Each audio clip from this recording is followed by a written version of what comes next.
Welcome to VC story teller channel. Kurukshetra का युद्ध समाप्त हो चुका था।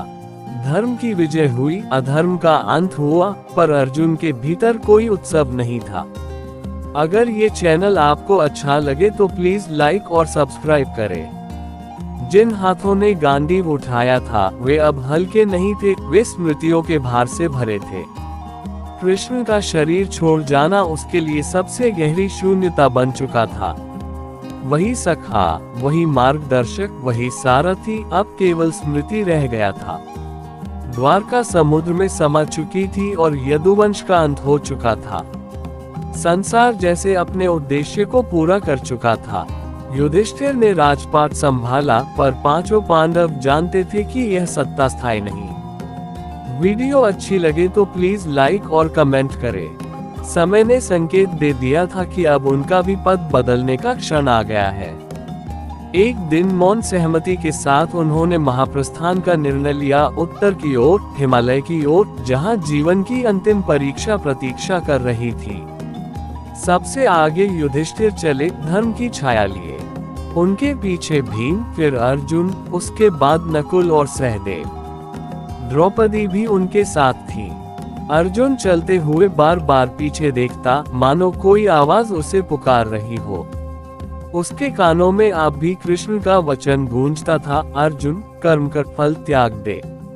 पर अब कर्म का मैदान युद्ध नहीं, आत्मा का पर्वत था। हिमालय की चढ़ाई सरल नहीं थी। श्वास भारी होती जा रही थी, शरीर थक रहा था।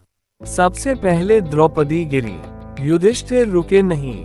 अर्जुन का हृदय कांप उठा, पर वह जानता था ये यात्रा करुणा से नहीं, सत्य से पूरी होगी। आगे बढ़ते हुए नकुल और सहदेव भी गिर पड़े।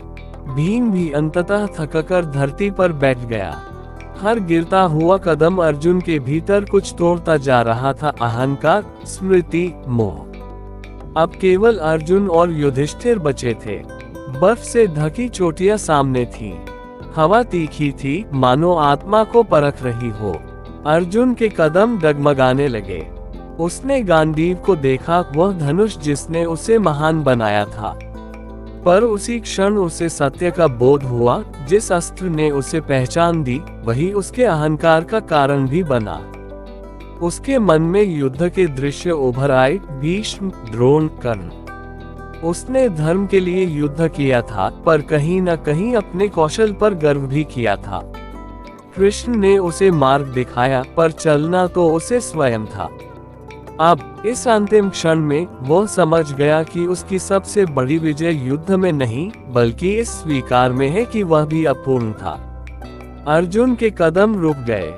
उसने युधिष्ठिर की ओर देखा, जो बिना पीछे मुड़े आगे बढ़ रहे थे। अर्जुन मुस्कुराया, ये वही धर्म था जो किसी के लिए नहीं रुकता।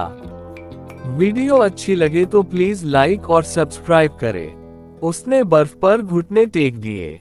ठंड उसके शरीर में उतरने लगी, पर मन शांत था। न कोई पश्चाताप, न कोई इच्छा, केवल कृष्ण की स्मृति, एक स्नेहिल मुस्कान। उसने आकाश की ओर देखा और मन ही मन कहा, हे सखा, अब मैं तैयार हूँ।